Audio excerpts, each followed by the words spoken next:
The handle catches the fit. You gotta really want it. Huh? Yeah, you gotta. Good job.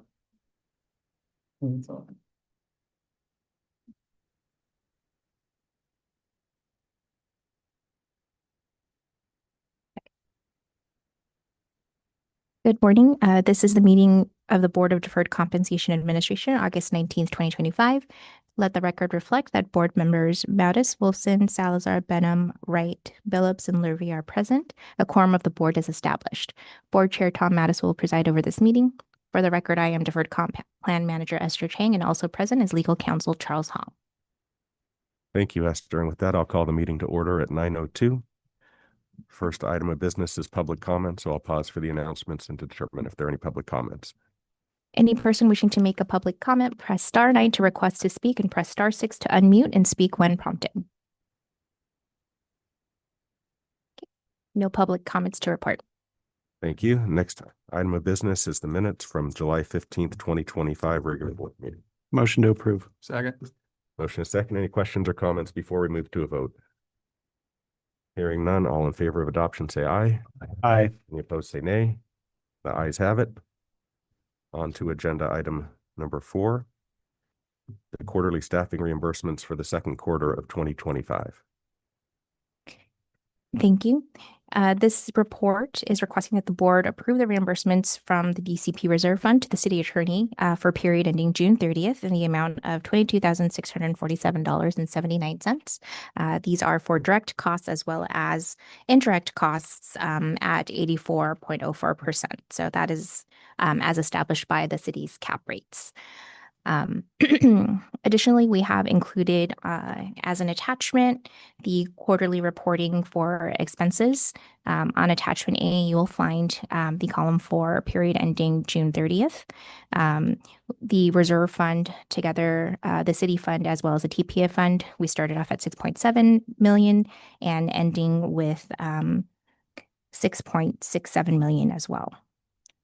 On the second page of the attachment, we do show the total for the quarterly amounts to be reimbursed for the city attorney as noted in the recommendation.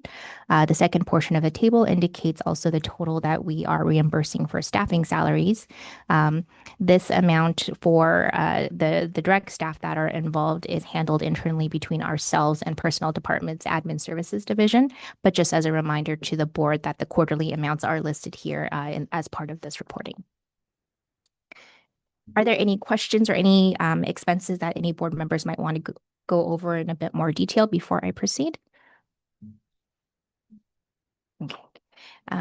Additionally, on page 3 of the report, you will find a few two tables related to our 10-year projection. So upon gathering the expenses for the quarter, we also do roll it into our projection sheet to come up with the projection for our reserve account over the course of the 10 years. The first table up at the top is our very conservative projection. So assuming that we have expended all of our budget for 10 years, we do see a crossover of our surplus into our target reserve starting in approximately 2033. So this is a little different from the quarterly projection that you have seen last quarter, as we have added in our additional senior benefits analyst 1 position from the last meeting. So that is an assumption that we are hiring a senior benefits analyst at a certain step. Additionally, on the bottom, the second table indicates the same table with additional assumptions built in. So in the last report that we brought to the board where we did discuss the senior benefits analyst position, we did show certain examples if we were to increase the fees in the latter portion. So approximately in the last 5 years, if we were to increase from 10 basis points to $100 fee cap. So I understand that this, as the surplus is coming down to meet the reserve, that we do need to have that conversation, as our board members have indicated. We are scheduling a plan governance administrative committee meeting in the next couple of weeks. So the first week of September, based on availability of our board members, we will be bringing that forth to the board and to discuss different assumptions to adopt for the 2026 plan year, along with the management of staffing. So again, I do wanted to note that this is more conservative projection and a higher step assumption for our senior benefits analyst position. I find it more likely that we'll be hiring an analyst in lieu. So there, I anticipate that there could be cost savings there as well. But I did want to bring this to the board's attention that we will be addressing this in subsequent meetings. Esther, just a quick question. So with the forward-looking projections, is it a snapshot in time extrapolated out like you were just kind of describing, or because it is a 10-year period, or do you try to anticipate future resource needs in that projection, which might be more than just the one you were talking about, which is in real time, but anything out in the next 5, 6, 7, 10 years? Do you put any of that in there as an assumption? Yeah, so thank you for the question. So that first table is very rigid in that it's a snapshot in time. So if we use the same, projection and assumptions, it will look different next quarter. We are finding a way, so for the annual resource review, to better customize the expectations of staffing of resources year by year, basically.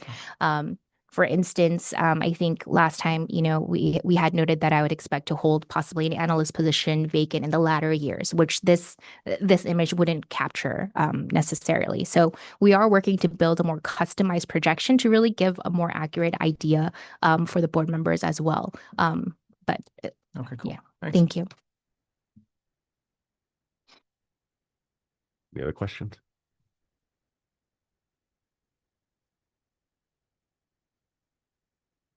If not, I'd be glad to entertain a motion. So moved. Second. Motion in a second. All in favor of adopting the recommendation, say aye. Aye. Any opposed, say no. Ayes have it. We will move on to agenda item number 5, the 2024 DCP annual report. Thank you. Again, we are bringing Stephen Montagna back to the table. He has been, again, assisting us with our efforts for our annual report. We are bringing forth the 2024 DCP annual report and now bringing us up to date with our required reporting. Stephen has been a great help on this and has, provided a new eye and perspective to kind of tell the story a little better for our plan. So with that, I will hand it over to Stephen. Okay, thank you. Good morning. This is this annual report is an opportunity, I think, for the plan to take another step forward in being able to evolve its reporting for the stakeholders of the plan. Building off of what we did for the 2023 report, we're trying to emphasize more of the longer term trends that are significant, not just in looking back at what's happened, but trying to think about extrapolating those and what that might look like in the future, what the implications might be. There's that. We've also pulled out some of the data in different ways, maybe that make it a little bit easier for the reader to absorb the information. And then there's a new appendix, which I will talk about at the end, which I'm just give some details on some of the most significant events in the program's history. So I'm not gonna go through all of the information in the report. I will just highlight a few things, and then if there are any questions or comments, I'm happy to have that discussion. Starting on page 9, this is true with some of the data sets that come up later in the report. We've slightly changed up some of the longer term data reporting. This program has been in existence now for 40 years, so that's a lot of data. That's a lot of points on the charts. As an example, on page 9, just sort of being able to consolidate the growth rate and be able to put that into smaller periods of time might make it a little bit easier to track how those changes over time can more easily comport with what we all might remember about what was changing over those years.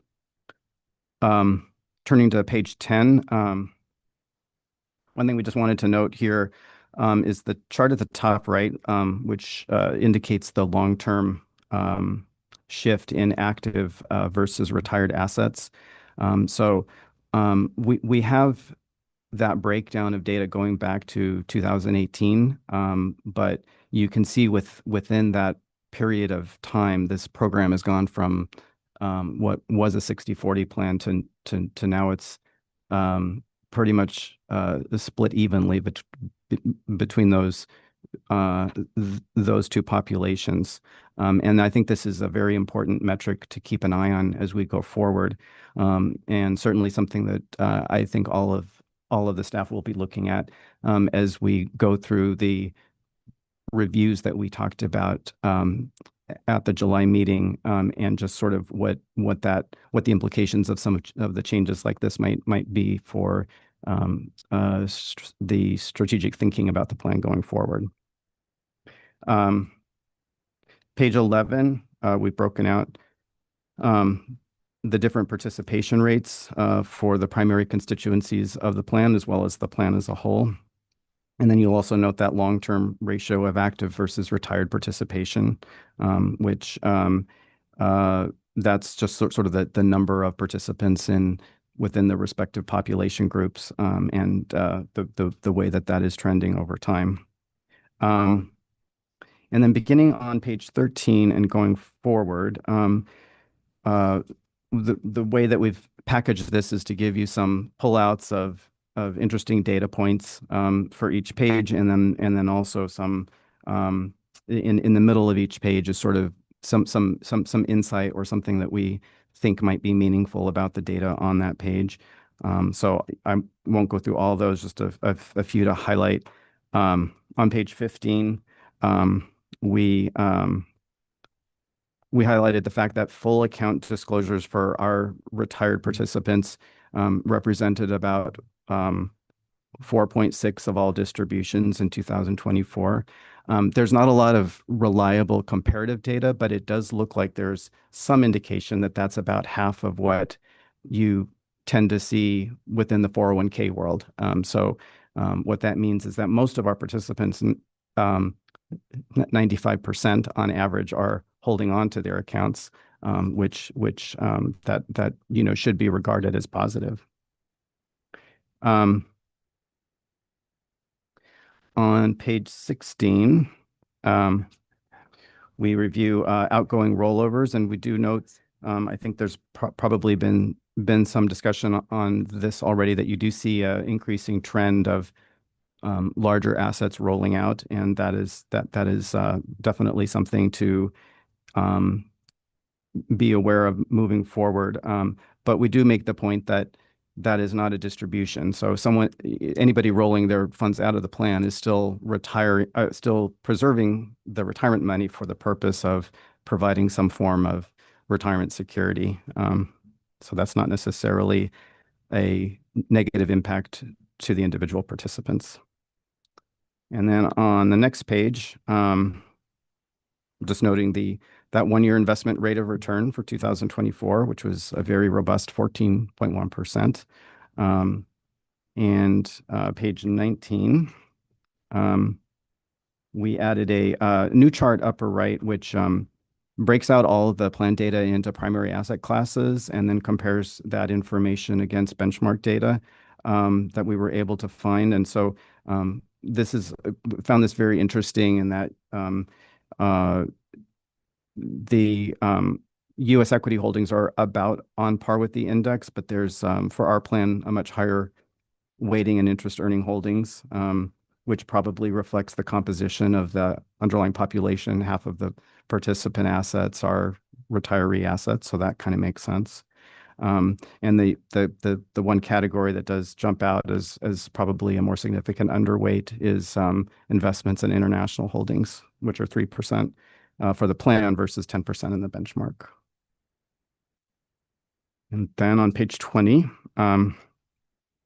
we had some data on that we thought was interesting, just giving these rolling 10-year average rates of return for different portfolio constructions, which just is we think a very interesting contrast, particularly to that outperformance that we had last year.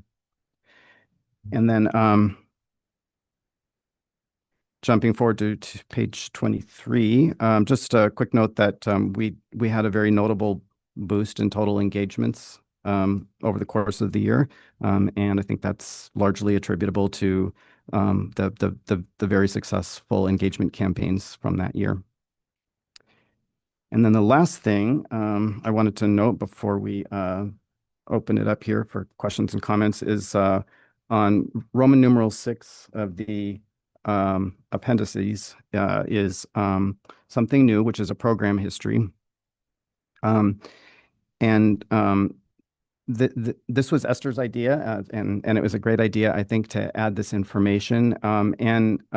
It's got highlights from some of the most impactful events for the program over the course of the 40-year history, which actually is even longer than that when you consider that really, the city was looking at this at creating this program all the way back to the mid-1970s. We think this is a helpful resource because the program's evolution really contains some interesting overlapping storylines.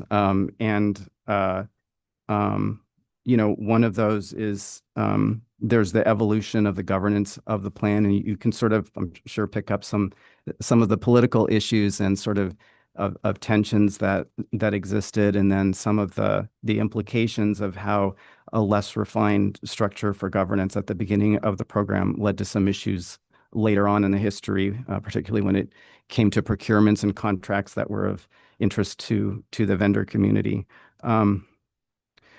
So there's that piece, and then there's also the story of this kind of evolving legislative landscape. So we tried to sort of pull out, at this point in time, there was legislation passed. It changed the nature of the program, and it sort of points to the evolution of these programs that started out, I think, as this is for retirement only, and then you can see through some of these legislative enhancements that things changed, and basically Congress was making it easier to use these programs for other purposes. And then, of course, there's the investment market ups and downs, and of course, and those probably matter most to the participants, and that's part of the story as well. So we're hoping that adds some value to the report and to the stakeholders, and we hope that more of the stakeholders will take a look at that and keep that history in mind for the plan. So with that, I'm happy to address any questions or comments. I just want to say that I found the program history portion of the appendix fascinating. So thank you for adding that. It was very informative. Thanks. Yes, I just want to echo again, thanks to Stephen for putting the history together. I think it was also very important to have that, while he was still here as well, so that he can also help document. I think it'll be invaluable not only for the board, but for staff going forward, just to have this information in one place. So, I don't know that I can take the credit. I did take a page from LAFPP's annual report as well. So I don't know if that looks familiar to you. Yeah, I'm sure. Yeah. Yeah, so that's one thing that I did really like. And then going forward, we plan to attach this every year, and then we'll continue to add on to it. And then this will be just our running log as we go forward. And just will help to contextualize a lot of the conversations we might be having going forward, and just building up that knowledge base. So thank you so much. Yeah, I'd like to say this is actually one of the best reports that the board has had thus far. And of course, I love the history. So thank you so very much. Thank you.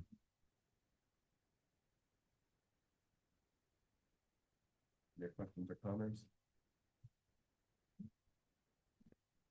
This item is agendized as the board approving it. So if there are no further questions, I'd be glad to entertain a motion. Motion to approve. Second. Have a motion and a second. All in favor of adoption, say aye. Aye. Any opposed, say no. Ayes have it. We'll move on. Thank you, Stephen. We'll move on to agenda item number 6, Secure 2.0 update. Good morning, everyone. My name is Eric Land, Senior Analyst.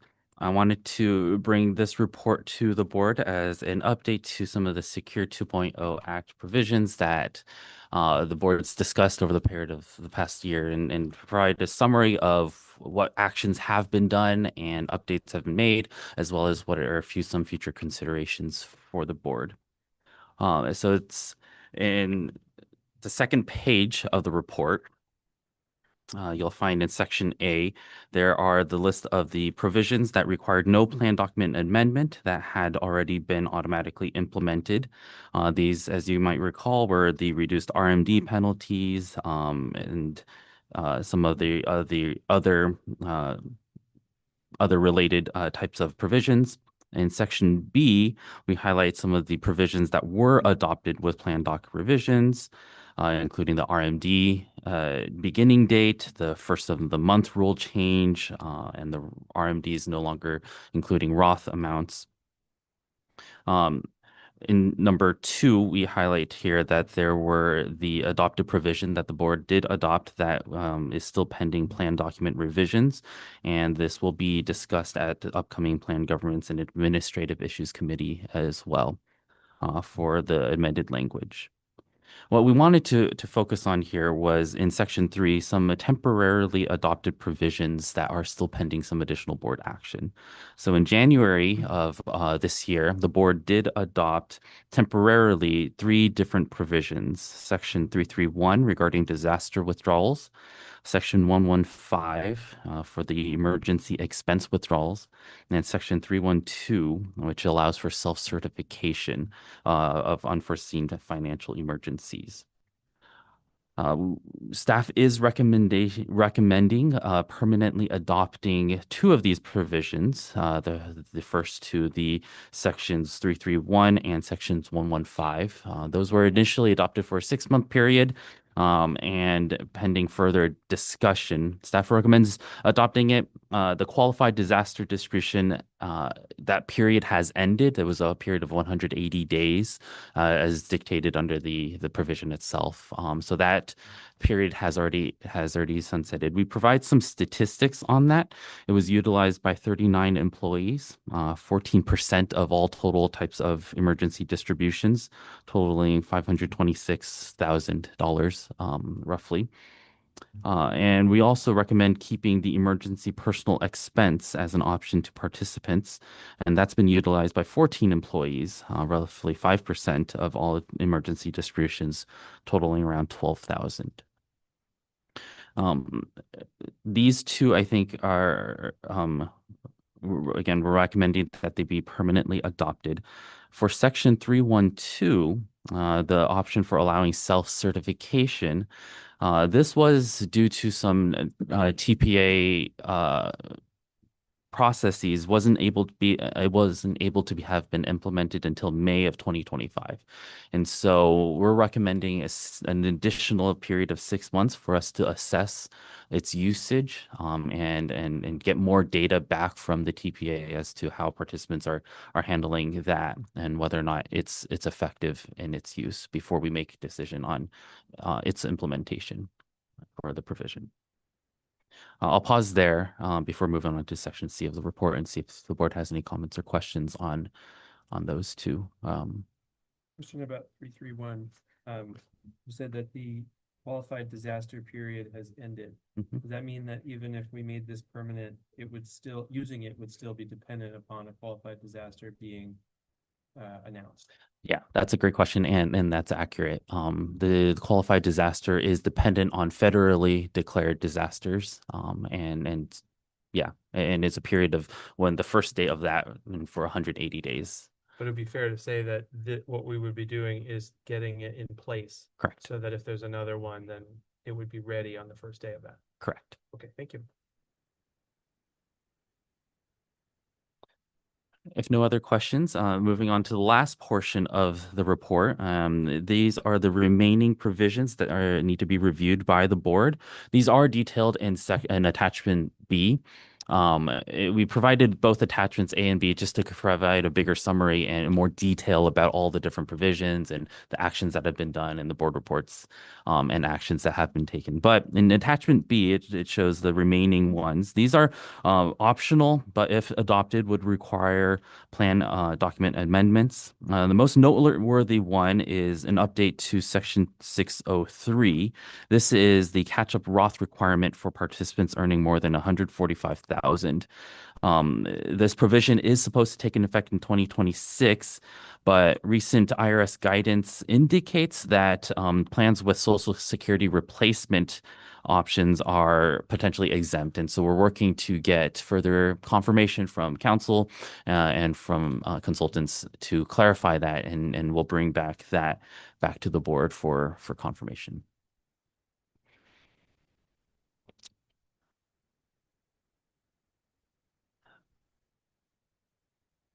Any questions or comments for staff?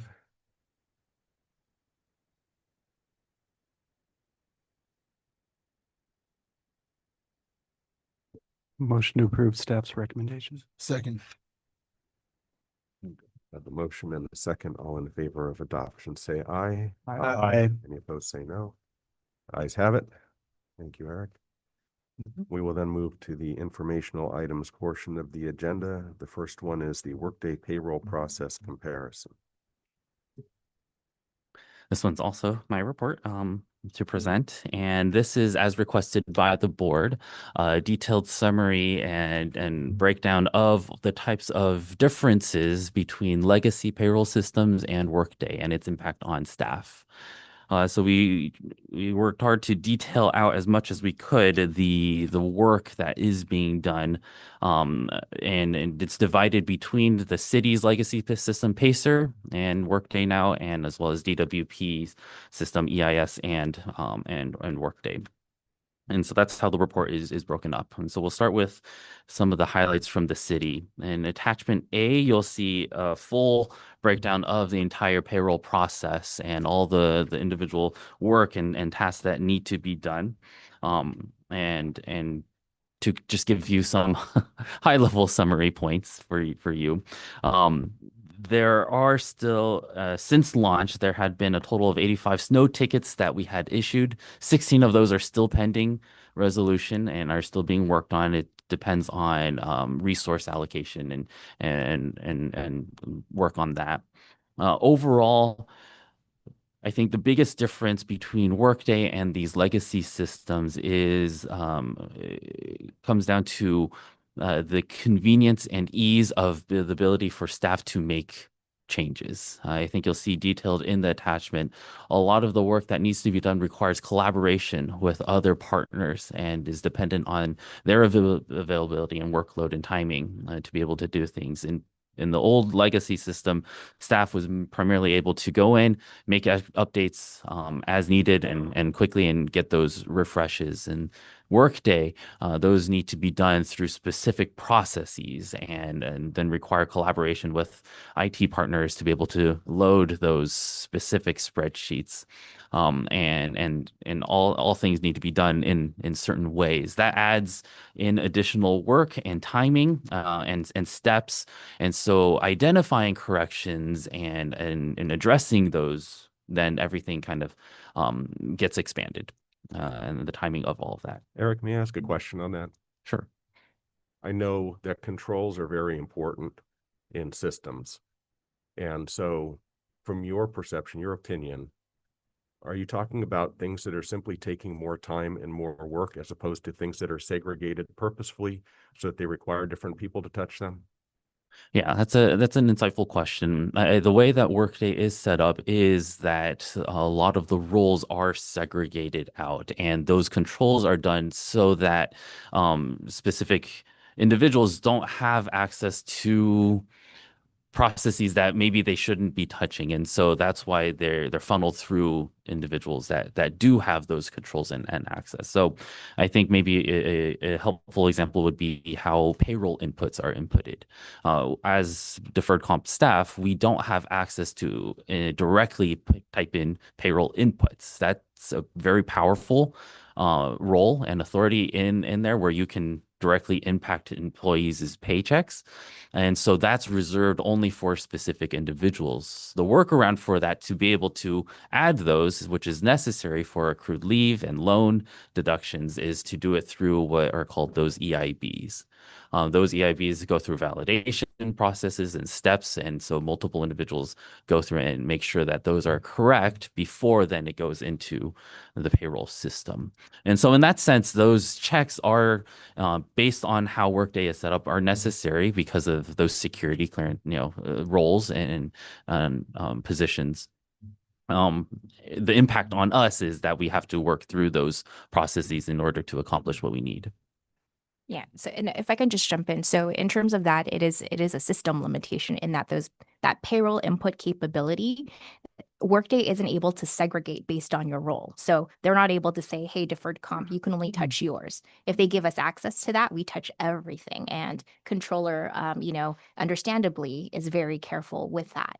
And also, I don't know that we want to have that, that power in a system that is still, that we are all still, quite frankly, learning. So something like that, where it required our staff to touch one screen, now requires, the preparation of the spreadsheet, and then the validation of that in the test environment, and then the validation of that in the production environment, and being routed through the IT team.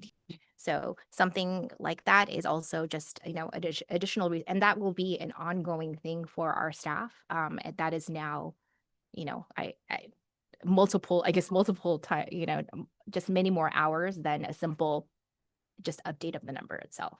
So that's something that, for Workday, maybe in the future, they were able to get that type of functionality. But even now, that is not, a security kind of delineation that they can make for certain features like this. Did they, Esther, or Eric, build in some level of contingency in the sense that if you have to collaborate with other groups and you have roles that are locked in from an internal control perspective, like you mentioned, that person's on vacation or, backups. I mean, how does it route through the system so that it doesn't just hang and then you guys have to sit there and constantly find someone else? Or so how does that functionality, or if there even exists functionality? Yeah, there is a little bit of that. There are multiple IT members that are able to assist. And so there's that contingency in case one person is on vacation or out of office.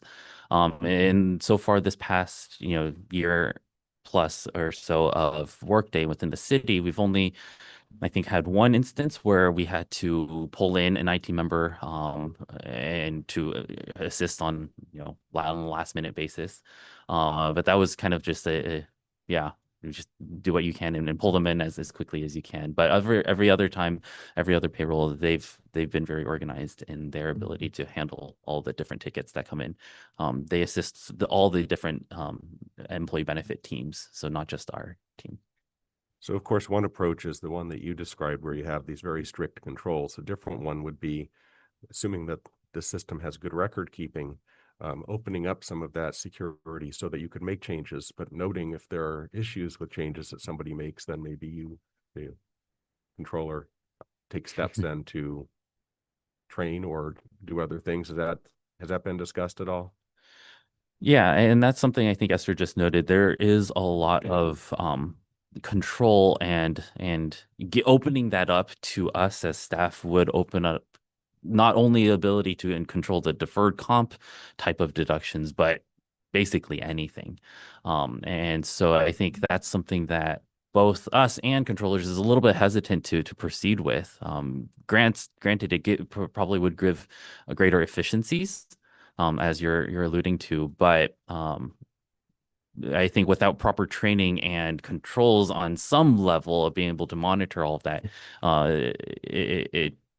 it adds risk, I think is the best way to put it. Yeah, and it might, in a sense, be treating the work. So in terms of, do we do it? So that's kind of how we approach things now, is do we do it beforehand, and review the controls, or we trust the process and then kind of go back and see if we can correct it. So I think that's where some of the components are now, where we're going to try to make that determination where, do we need to do the control beforehand or afterwards? Is it a fixable thing? And if it's a fixable thing, is it relatively easy for our staff to do and within our control? But yeah, even the payroll input thing, controller has kind of offered it to maybe me and to Eric, but they they're not going to open it up to all staff as well. So that's the other question is, am I going to sit there and, so, and sometimes maybe we will need it just because of some time crunches, and that's something that we can end up pursuing. But I, quite frankly, I don't need that kind of power. That's beyond what I'd be trying to do. Yeah, helpful question though, and way to, describe the type of work. I think some of the other things that staff is doing with Workday is something we've discussed with the board previously about trying to generate taken / not taken deduction reporting. That's not something that's built into the Workday system as it was with Pacer. And so that's required us to figure out how to generate those things independently, and downloading a set of however many reports we need, compiling them together, running those daily on payroll weeks in order to be able to evaluate whether or not the deductions are taken correctly or not. And I think with that, there's always, I think we got to a point now where we're around a 99% accuracy rate. That 1% doesn't necessarily mean that it's inaccurate. It's just those are the ones that we need to research to figure out if those are being taken correctly. That 1% is the additional work that we're doing to figure out if there is any correction that needs to be done by us. And if so, then goes down that path of how do we do all those corrections. Is there already a request in place for that custom report to be created, or what do you have kind of a priority list of enhancements that you're looking to have done? Yeah, so it's something that has been discussed with Workday. That type of custom reporting, I think we tried to work through it with Workday consultants. In order to get them to build it, I think we needed to get them an understanding of all of deferred comp. At which point it was just easier for me to do it myself. If I already know what data points I need, then I'm just gonna create it. And so we did automate it in such a way with and it's noted in the report with Excel's Power Query. It's able to transform those reports. You can take them, download them. As long as you point the spreadsheet to the right files, it automatically updates all those things and provides us with that pivot table, be able to determine what needs to be reviewed. The work is, though, getting all the right reports and things.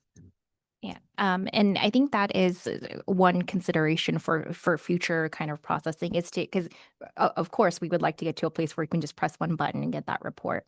One thing that we found is some of the reporting though it's not fully accurate. So whether it's the system not pulling the information we need, or it's like Eric said, getting the person working on the report for us really understanding what we're trying to get. Sometimes, it's a resource that's pulled in that we're not familiar with. So trying to sit down and explain fully what we're trying to get at. So even trying to explain there is a benefit election and then it rolls into payroll and we need to make sure the payroll result is matches the benefit election. It sounds simple when we try to explain it here, but when you get down into the technical details, we just don't get the accuracy of reporting. I've asked for a report about just DWP transfers so we can validate that so for us, when somebody transfers to DWP payroll or vice versa, there should be the appropriate switch over in our payroll file so that the contribution carries over seamlessly. For the most part, it works, but there are, of course, outliers. And so for us to validate that, we'd ask for, a report to show, okay, show me all the DWP transfers going pay period to pay period. So even that comes back to our staff to test and validate, and it's still not accurate. Like I know there is an employee that transferred, not on the report, or it's not giving me the appropriate date. So it's kind of working with, again, I haven't been able to pinpoint whether it's the system limitation or whether it's something where we're not pulling from the right place. But we'd like to get to a place where we can do custom reporting, sure, but I would like to trust that it's correct. So and maybe that's very frank of me to say in this forum, but that's why in terms of the reporting that Eric is putting together, we trust that report. It is taking a lot of work, but we know that that's accurate because we understand the underlying components of it. So he is working with a resource to kind of get that custom reporting set up. But that will be a longer term project. But in terms of our existing tickets that remain, that is one of them that is pending. Yes, sir. Sorry, in that example with the city to DOP, DOP to city, whether the employee completely disappears or gets double counted, is it our IT or Workday's IT that just can't figure out why that occurred? I mean, it sounds like something pretty straightforward. I mean, if it's systematic or not, someone in tech, You know, yeah. right? I mean, are they still looking at? So that's something Then- we can't, I mean, it's a team. So Yeah. it's, you know, there's city staff but there's consultants that are Right. supporting. And so, like I said, I haven't been able to fully diagnose as to why. So whether it's because, you know, data too is only as good as how clean it is when it is in the system. And that could be another factor. We are certainly seeing like HR kind of information or transactions that come in that are not maybe in the format that we need for our reports that are impacting. So I think it's just going to take us more time to kind of, you know, undo those things. And yeah, so hopefully we get to a place where we can kind of, you know, reduce some of the validation and controls that we're doing. But we're still in it. The last thing I wanted to know for the city side of the transition is that there are continually new components that are being configured and developed that have not necessarily directly impacted deferred comp, but have downstream effects that end up impacting us. And so this just requires us to each payroll period to be checking payroll each day for our deductions. It might look right the first time we check it, but then something changes or happens, and then we realize the next day it's different, and then we have to go in and fix. So those payroll weeks, it requires us to keep a very close eye on all the payroll deductions until payroll closes on the city side on Thursday. And so I think similarly for DWP, a lot of the same types of work that is being done. Thankfully, with the DWP, we're working closely with their payroll team. And there is a designated payroll team that's helping to look at all this with us. They obviously have a lot on their plate as well with their work, but in terms of the type of collaboration, I think we're just finding we need to do well in working with and communicating with other teams to make sure that the things that need to happen do get completed. Most recently for DWP, we implemented accrued leave deductions, and those were paid. Some of them were beginning to be paid out this past payroll close.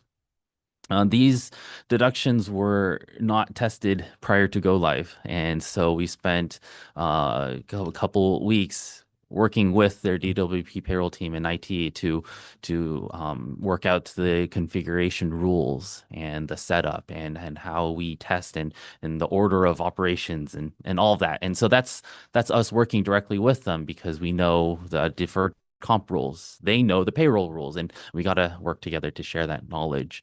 But again, those were things that were happening as the car is running, as it's also being built, and we're trying to do it all together at the same time. And so again, I think we wanted to primarily provide that overview of these transitions.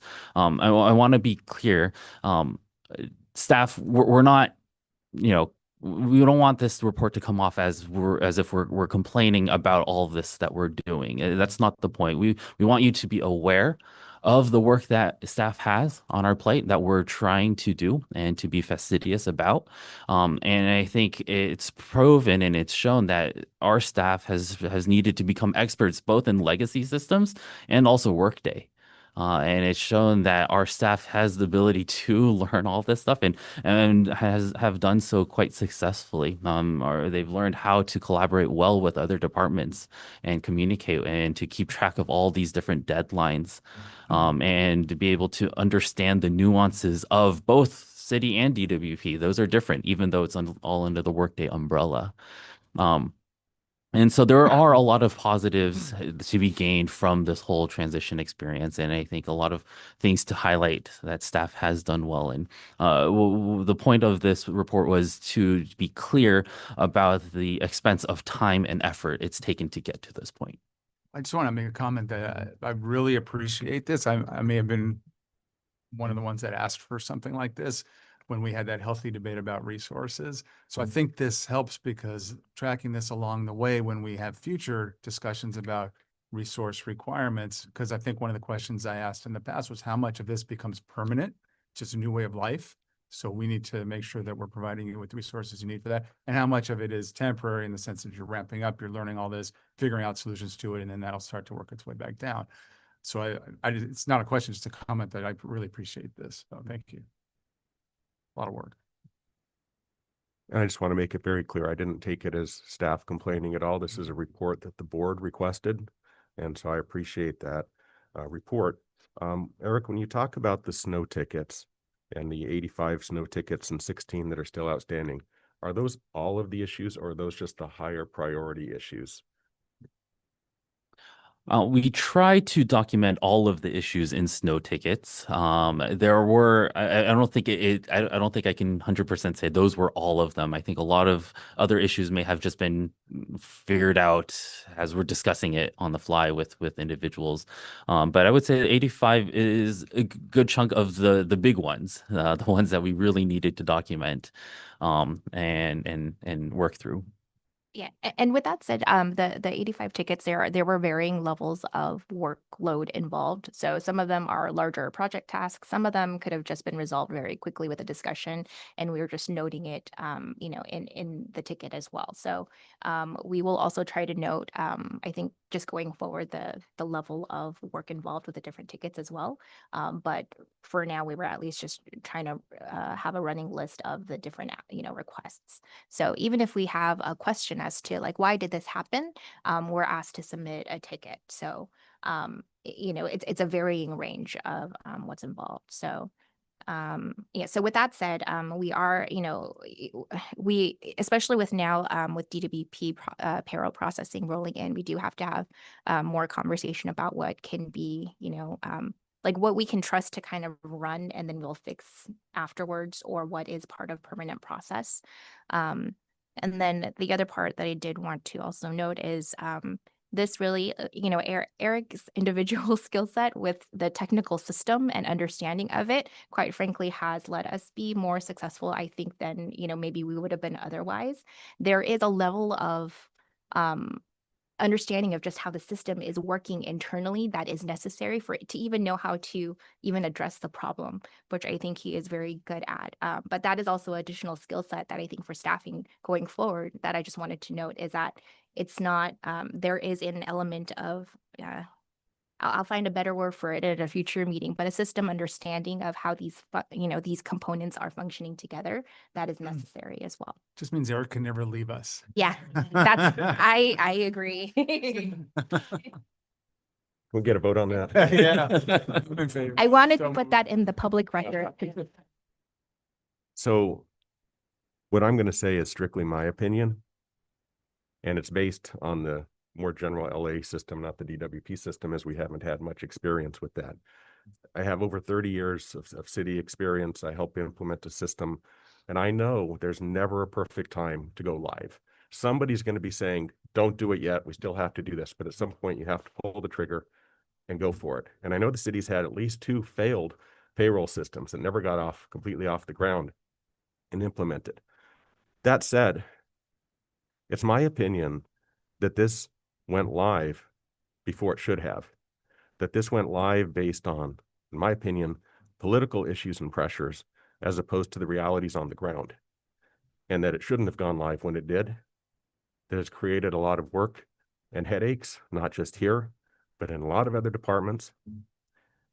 I think that more time and effort should have been put into making sure the system was more ready to go. Like I say, it's never quite ready.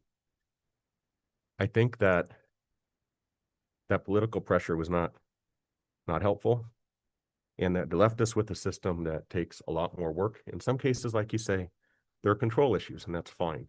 Those controls are there for a reason. Hopefully they can define and refine those controls in a way that's more helpful and makes work more expeditious. I think these snow tickets, I mean, we're not the only ones with snow tickets in the city. A lot of other departments with snow tickets. And so you would think that the city at this point would be throwing all of its effort into trying to really make this system work as well as it possibly can. And instead they've cut back the support in this new fiscal year, which I think is unconscionable. And I think that if there are any journalists left in the city and they wanted a good story, they would take a look at the implementation of this system. They would take a look at how and why it got rolled out when it did. They would take a look at how much money it's cost the city in consultants, in staff time, potential lawsuits regarding payroll issues, and there'd be an interesting story there. So, you know, we are where we are. You guys are making the best of it, which I appreciate. I just think that we should not be in this situation. The city should not be in this situation. It's costing our members in staff time that has to be dedicated to this, and therefore not put into other issues that are pressing to them. And I think it's really unfortunate.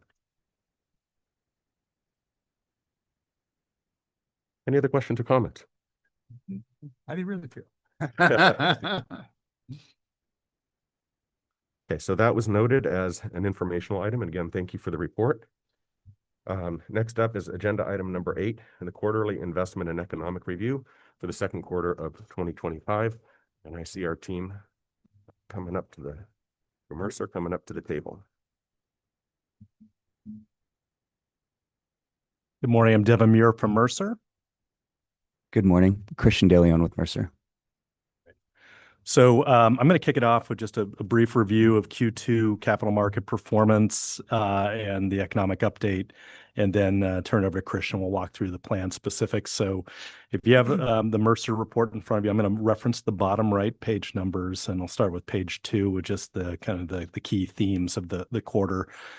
Just in general, this is going to be a really favorable report for your plan. The assets were up around $860 million. And so a lot of the volatility that we experienced in the second quarter subsided towards the end, to say the least. And we continue to advance to new market highs.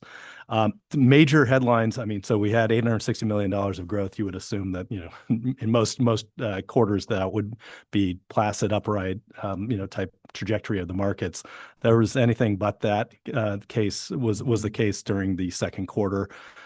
Liberation Day, which culminated on April 2nd, really sent the markets into significant upheaval with uncertainty on where tariffs would come out across geographies globally. And so that sent the S&P down as much as 15% year to date through in early April. We had through the balance of the second quarter, we had a massive reversal as there were delays on tariffs being implemented, and also just a general reduction in the expectation of the level of those tariffs. So that was a primary theme we saw, and we had a very massive rebound of the U.S. equity markets to new close to new highs by the end of the quarter. And as we sit today, we're sitting at highs thus far through the third quarter.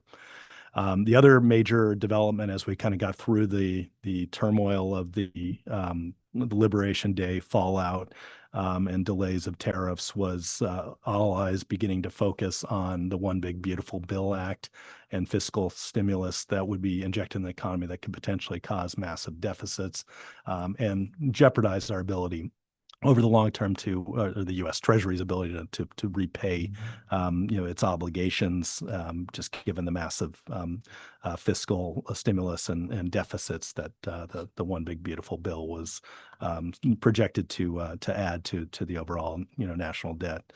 The market became relatively comfortable with it as we got towards the end of the quarter. Though there was still the bill hadn't passed yet, but there was some kind of consensus that the numbers, at least in the near term, would be relatively muted in terms of the near term effects of deficits, in that certainly a lot of stimulus put into the economy, but also there are a meaningful amount of tariff revenues that are being generated currently, which are somewhat of an offset. And so generally the market has come to a level of comfort with kind of the one big beautiful bill at this point, although there is clearly a day of reckoning out in the future where we have to get fiscal deficits into control.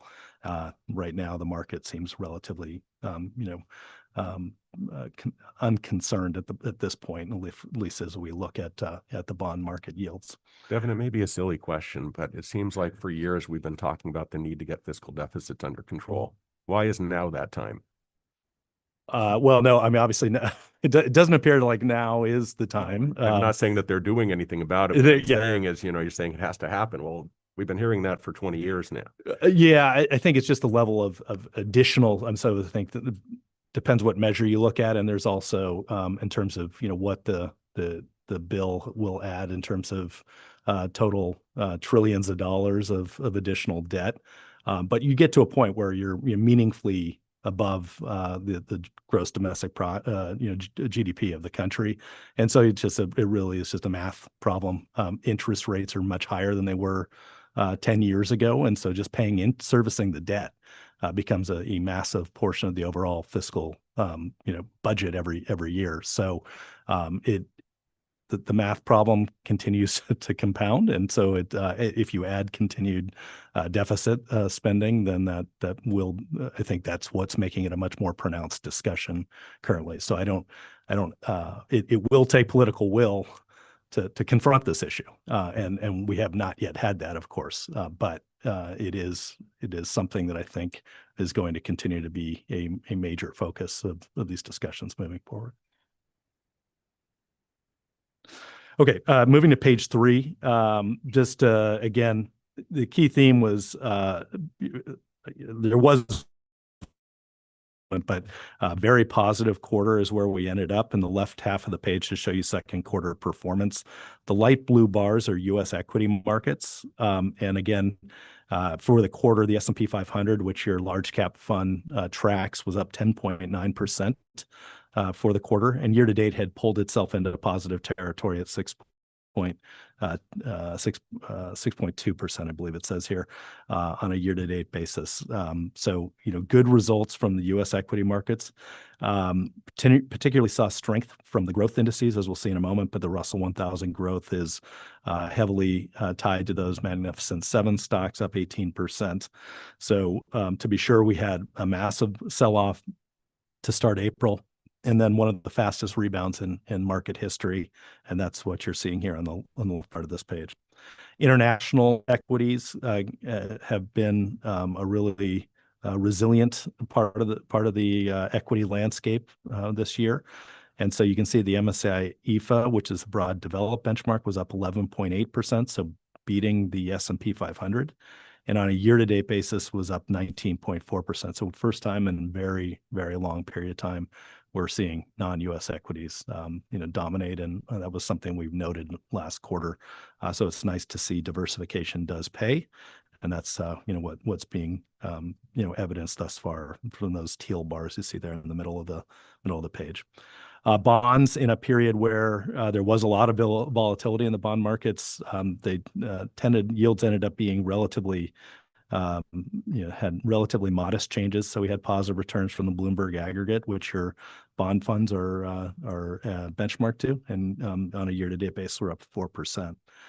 On the top right graphic, we just show you again the historical level of average tariffs in this country on imports, and that purple line is just the history dating back over 100 years, and you can see where we kind of generally ended out as of June 30th, that 15% level on average, much lower than perhaps would have been expected for certain geographies, but still in historical context, in over nearly 100 years or right thereabout. So it is a meaningful level of tariffs that haven't existed. That said, the market seems to be relatively comfortable with where it has settled out at this point. On the bottom page or bottom right of this graph, again, just kind of helps to keep in context, the depths that we stood at. The pink line is the S&P 500. And you can see in the middle or beginning of April, that's, went down as much as 15% on a year-to-date basis. And then we ended, as you look to the right, and it's a left-hand scale, ended up around that 5.9%. The only other thing I'd note is the pink shading is on the right-hand scale. That's the VIX or fear gauge or volatility of the market. And you can see it spiked massively as we got into April and then has moved down tremendously to a much more, very placid level. And again, reflecting the market is very comfortable currently, and we continue to be trading at very low levels of volatility. So somewhat of I would say a contrarian, would potentially be, that is a concern that the market seems to be relatively resilient and not pricing in much potential shock here as we move forward, and valuations continue to be pretty high. As we move forward to page 7, just to briefly look at the global equity markets, I just wanted to note again, continue to see strength. So these are the global equity markets. The MSCI EFA again was up 19.4% year to date, 11.8% in the quarter. It also bears noting, if you look just one level below that in local currency terms, the returns are certainly not anywhere near as attractive. So a good portion of this return story has to do with the dollar depreciating. And that's somewhat understandable just given, international economies having to diversify and buy products elsewhere. The US dollar is coming under pressure. And also just the mounting deficits also have an effect on the marginal holder of US currencies. Moving to page 8, just on the U.S. equity landscape, I mentioned, and these will kind of be some of the themes when Christian walks through performance. Just wanted to note, again, growth stocks tended to perform the best. So on the bottom left graphic, you can see a lot of blue bars that are, the most positive are for the, top 200 growth, the mid-cap growth, as well as 2000 growth, all kind of having that growth factor were the dominant areas. And then in the top right, you can see the sectors that are heavily tied to growth, like information technology or communication services. Those were the top performers for the quarter. Meanwhile, more stayed value-oriented sectors like energy, healthcare tended to not perform as vigorously in this market. And then finally is a couple last slides here, just moving to page 11. On the bottom right is the yield curve. The blue bar or the blue line just indicates where we stood at the end of June 30th. And the green line was the 331. So we did see yields in the middle of the curve actually decline a bit. At the extremes, we did see a slight tick up in Treasury yields. When we look at Fed projections, there's expectation there's 3 more FOMC meetings by the end of the year. There's a better than 50% probability priced in of at least 2 cuts, and there's even some modest probability of 3 cumulative cuts priced into the market. So market certainly probabilities have not been the most accurate measure of what actually will happen. But there is, certainly expectations of easing of the Fed rate, and that's really driven by the inflation numbers, and then also, what we see with jobs as well as unemployment. And if there's any path to rate reduction, that will be, largely driven by this upcoming jobs report that we see beginning of next month. And then the only other thing I wanted to note was on page 12. Alternative investments. And the reason why I wanted to comment on this was that we got a lot of headlines at the beginning of this month of the executive order on private assets, particularly within DC plans. So the President Trump issued an executive order to the Department of Labor to, over the next 180 days, to evaluate its stance with the use of private assets in defined contribution plans. And further, a second part of the executive order was to issue a rule on the DOL's approach to private assets and guidance to fiduciaries on the use of them within defined contribution plans. The executive order focuses primarily on using them within managed allocation funds or target date funds or something similar like that. It's still very early days, but this has gotten a lot of press. I think clearly there's momentum behind using alternative assets like private equity, private real estate, other illiquid assets that are used or have highly conventional and defined benefit plan. It's clear the administration wants to create a easier path within defined contribution plans and outline standards for fiduciaries and making it a more comfortable investment to allow within the defined contribution plan environment. From our perspective, this is still very early days, so we have 180 days till we'll see kind of the DOL's reaction. That proposed rule would then move into a comment period to the market, which again has a period of time for the market to issue its response to the proposed rule, at which point the DOL then kind of digest those comments and ultimately get a final rule. So history would suggest probably 18 to 24 months before we actually see something. Certainly these are atypical times, so maybe we'll get more momentum than what I'm anticipating right now. But at the immediate term, we have very limited amount of understanding as to where the ultimate DOL rule will come out. But again, I think it's safe to say that this administration is very positive on using private assets within the defined contribution landscape, and we'll continue to monitor the developments and keep you apprised. Any questions about that?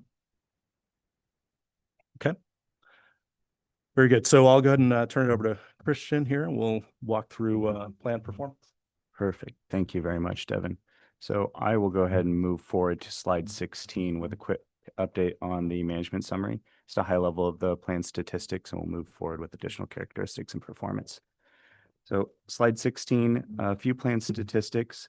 As Devin mentioned, at quarter end, there was an increase of about 857 million, largely due to investment gains. So as of the end of the quarter, the plan sits at 11.4 billion in total assets. So that is an 8.1% increase quarter over quarter. Assets on loan to participants decreased by about 1.1 million from the previous quarter as well.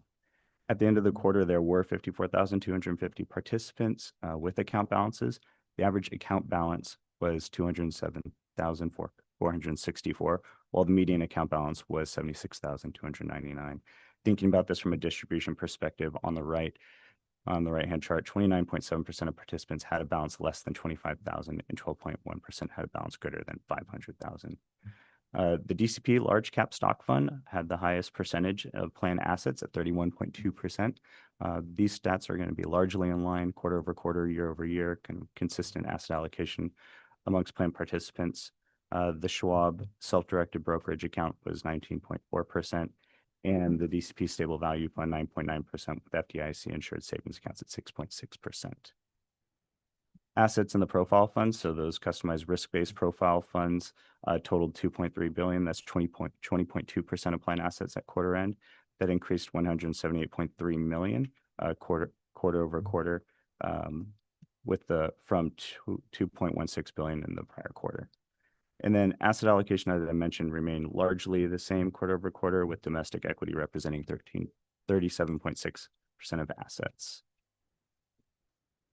If we move forward to slide 18, a couple updates on managers. Some announcements from Vanguard over the quarter. Vanguard did announce prior in the year their expansion of their investor choice program. This is their proxy voting choice program, where plan sponsors can vote proxies on a pro rata basis based upon certain external guidelines that deviate from Vanguard's in-house views. This reflects sort of traction gain from the initiative that they launched early in the year, as a greater number of plan sponsors did express a desire to express their proxy voting beliefs. Mercer doesn't recommend any changes or ratings as a result of these updates. Vanguard also did announce the establishment of two separate wholly owned U.S. investment advisors within the organization. This is largely due to the fact that they believe a realignment of investment management teams are going to provide deeper focus on specialization, streamline operations, and greater talent development. They will have separate stewardship teams, investment stewardship teams within each of these organizations to reduce proxy voting concentration.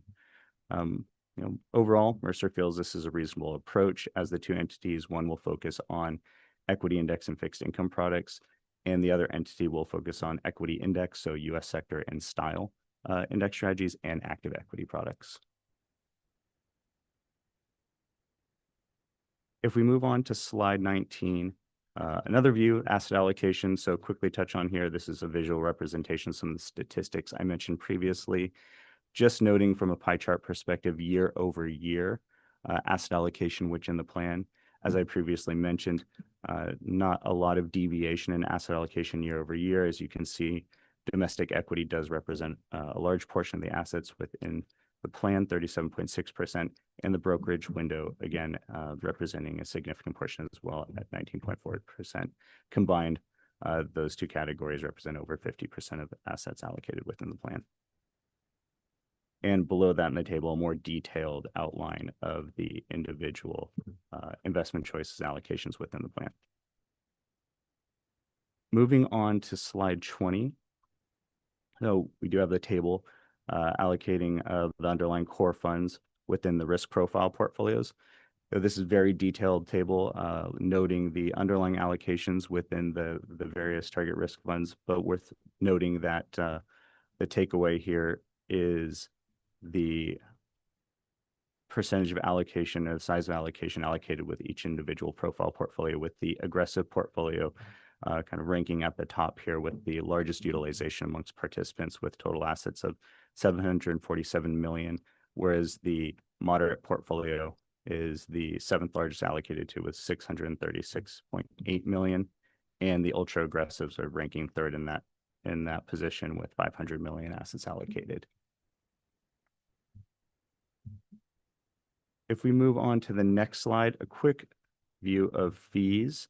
On a quarterly basis, we do benchmark the fees of the portfolios relative to peer groups, so giving you a snapshot of what the peer group universe fees are from a ranking perspective and where the net expense ratios of these portfolios fall in comparison. So on the right-hand side of the table, you do see the effective net expense ratios.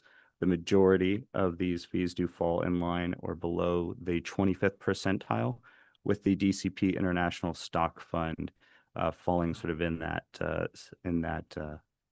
50% range, right in between the 25th and 50th percentile, but largely lower than sort of the peer median group, which is what we would expect from a plan of your size. Next, on slide 22, we do have the performance compliance table. This is a quick snapshot of the annualized performance 3 and 5 years, current quarter and last quarter performance relative to the index and the peer universe. It outlines whether there was outperformance or matching of performance and where certain portfolios may have underperformed.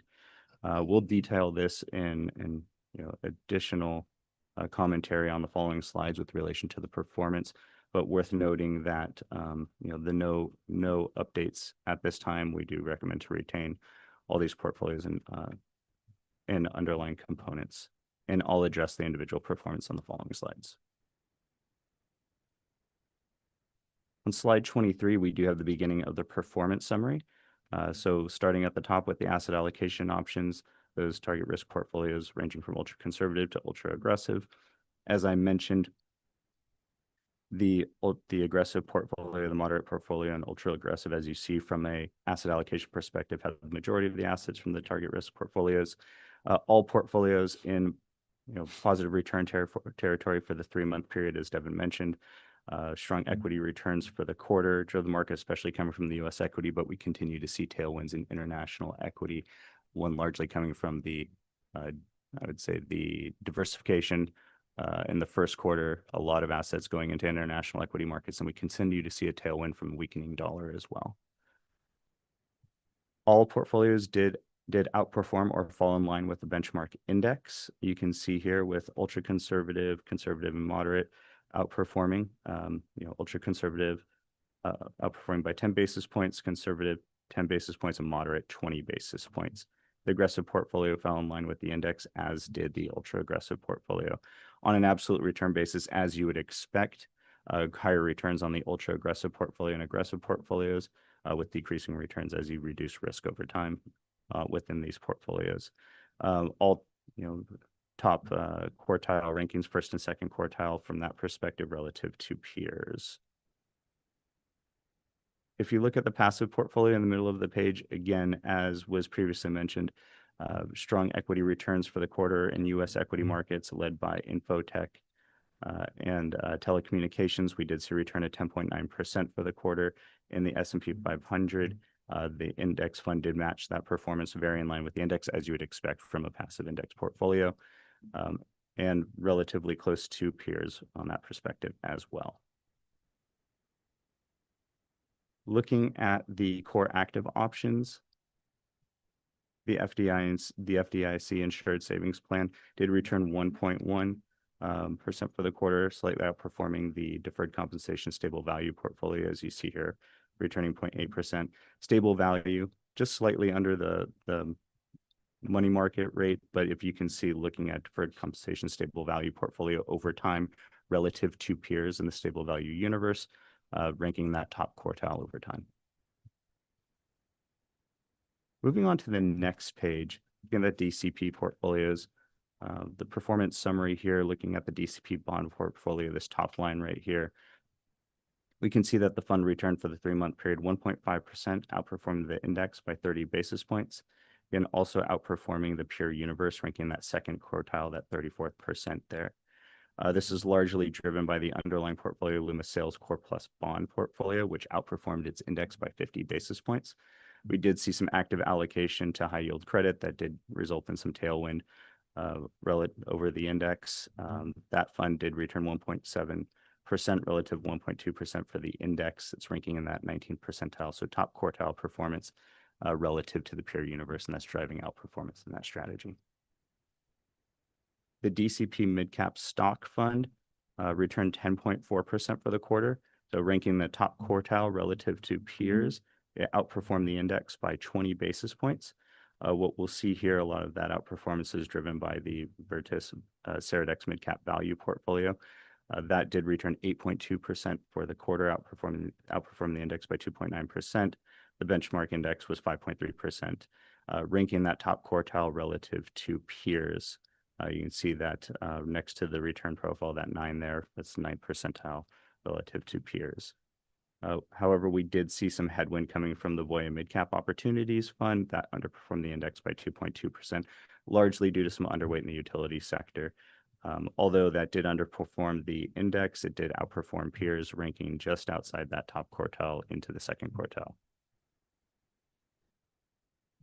If we move on to the next slide, the DCP Small Cap Stock Fund, again, as previously mentioned, strong absolute returns, up 7.3% for the quarter, but underperforming the benchmark index by 70 basis points, which did return 8.4%, and just slightly below peers of 7.4%, or of outperforming peers, excuse me, which were at 6.3%, so ranking in that second quartile.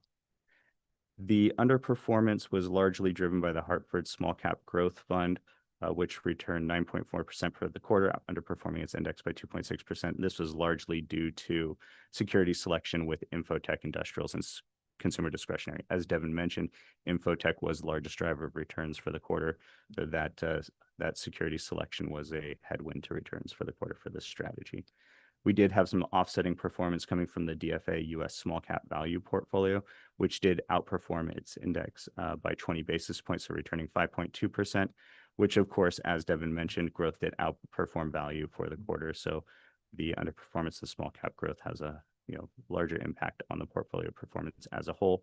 But the DFA US Small Cap Value portfolio did outperform the index by 20 basis points, largely driven by underweight allocations to utility sector and security selection within consumer staples and energy sector.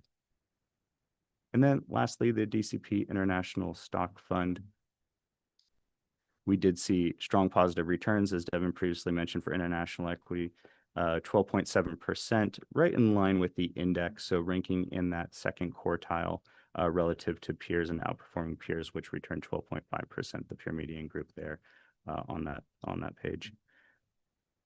We saw outperformance really being driven, or that return in line with the index, driven by a couple factors. We had some outperformance in the Brandis International Small Cap Index Fund. It did outperform the index by 5.9%, so ranking the top 1 percentile, so that top quartile, the 1 percentile for that peer group median, largely due to holdings in aerospace and defense industry. But we did see some offsetting returns coming from the MFS International Institutional Equity Fund, so underperformance of 1.7% relative to the index, although good absolute returns at 10.1%, but still underperforming the peer universe, and that was offsetting. The DFA Emerging Markets Core Equity Portfolio did add value there as well from an alpha perspective, returning 12.7%, ranking in that second quartile relative to peers, outperforming the index by 70 basis points. Outperformance is largely driven by underweight allocation to security selection within consumer discretionary. Again, based upon the weighted average of the returns of these portfolios, you take the underperformance of the MFS International, which is the core allocation, outperformance of the small cap and then the emerging markets, you have performance relatively in line with the index for the total DCP International Stock Fund. And pause there. Any questions regarding performance? Great. Well, that concludes our remarks on performance for the quarter. Any questions or comments for Mercer? Hearing none, thank you for the report. Thank you. We'll move on to agenda item number 9, the DCP Projects and Activities Report for July 2025. I'll start this one off and just give a couple highlights, and I'll pass it over to Esther. But one thing I did want to bring to your attention was that our new deferred compensation website has just gone live. An email was sent out to all our participants, and hopefully you've had a chance to take a look at the website and peruse it and see. We're very happy with our final product. Drew, our Voya consultant, has worked really hard to get the website to this point, as well as our whole team. And so, yeah, the website has gone live. We are monitoring for any feedback we get from participants about the website, and we'll address all of those as they come. But we're very happy with the finished product. We believe that it's much more streamlined. It's much easier for participants to quickly get to the information they need, particularly through those retirement path landing pages. You can quickly identify if you're active, if you're nearing retirement, if you are retired, and on those all landing pages, you'll get all the information you need that specifically pertain to your situation.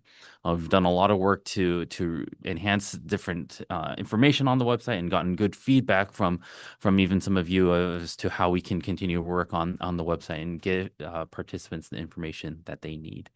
So highly encourage you guys to also check out the website, and as you guys look through it, and if you have any feedback for us, we're happy to take that as well. The other update I would like to give is similar to what we've already talked about, but it's the DWP Workday transition.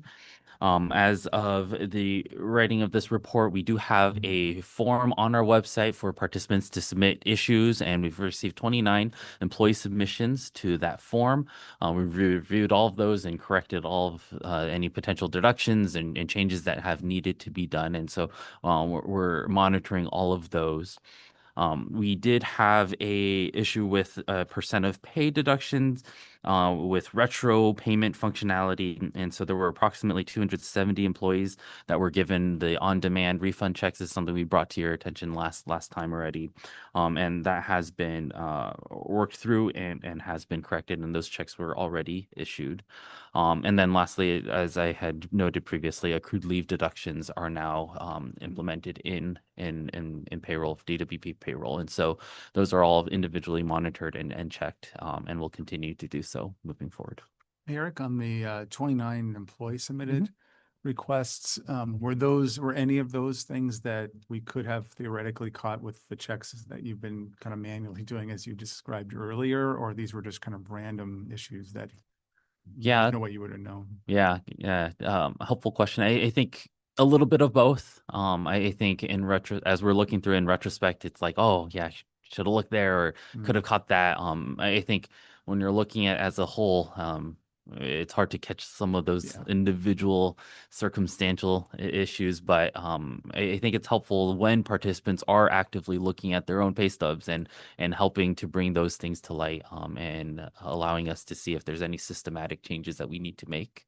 We're still building out all of the same sort of taken, not taken type of reporting that we have on the city side in DWP as well. And so hopefully as we continue to build more of all that stuff out, we'll catch all of them. No, it's not a complaint. I was just curious. I had 12,000 employees and a lot of them participating at DCP. You had 29's not a bad number. Yes. I was just thanks. Yeah. I'll pass it over to Esther for the rest of the report. Thank you. And just wanted to provide some other communications updates to the board. In terms of the city layoff situation, we are aware that some employees have been receiving notices of layoff. So staff is involved in updating FAQ information on the website. Sarah and LaTanya were actually, as we're having this meeting, at the first post-layoff session. It's an informational session for these employees. That includes, resource partners from EWDD, employee benefits, just information that they would need.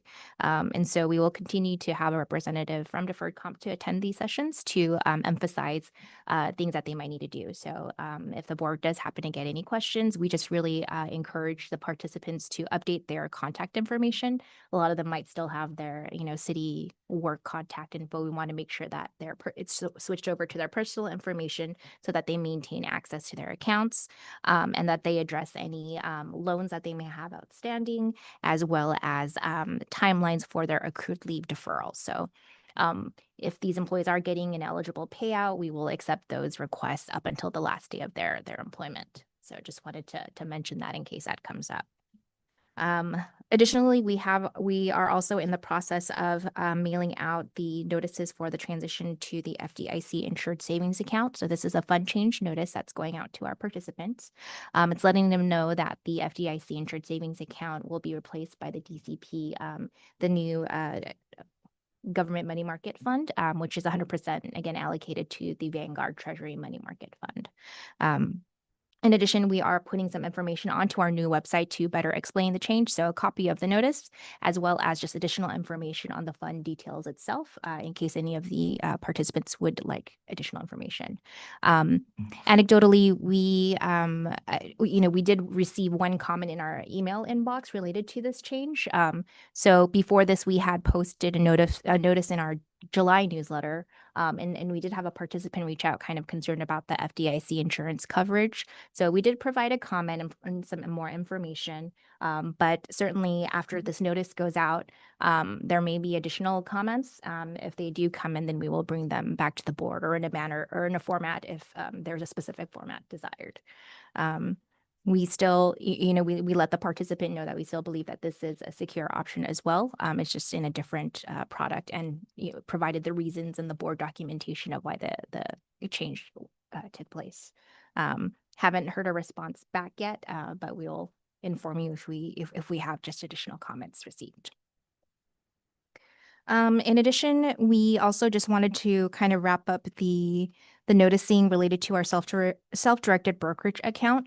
So to remind the board, we do have a $2,500 minimum balance that we have participants, they're required to keep in our core investment option. So basically outside of the brokerage.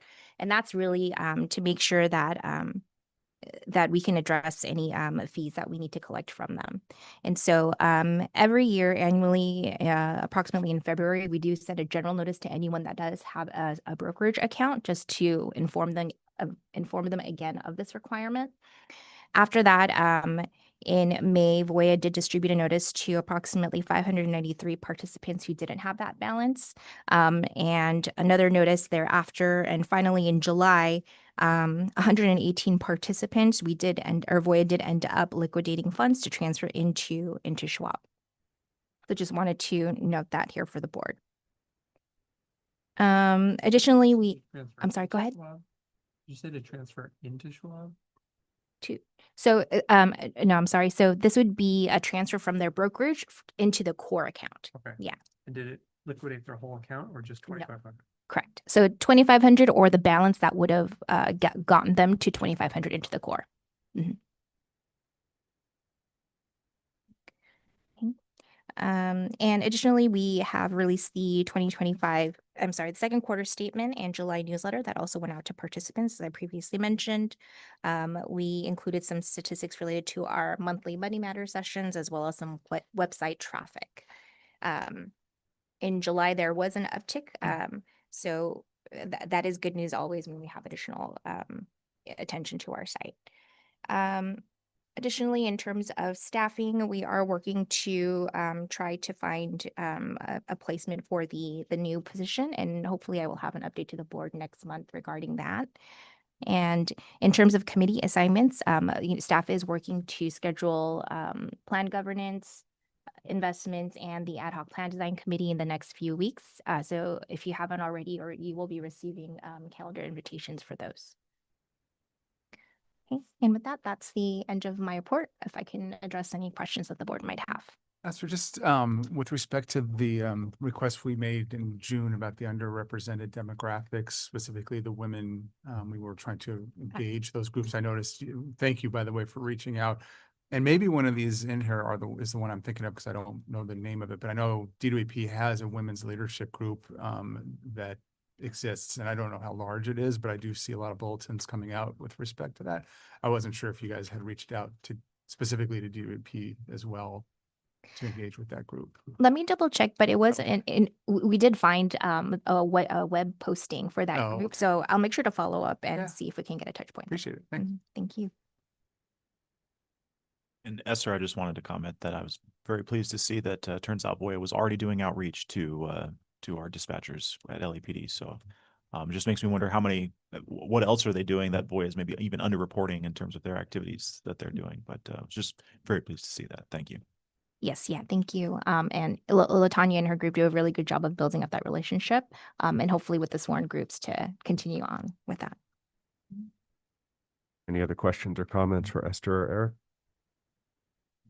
Hearing none, we'll move into the concluding items. Any requests for future agenda items?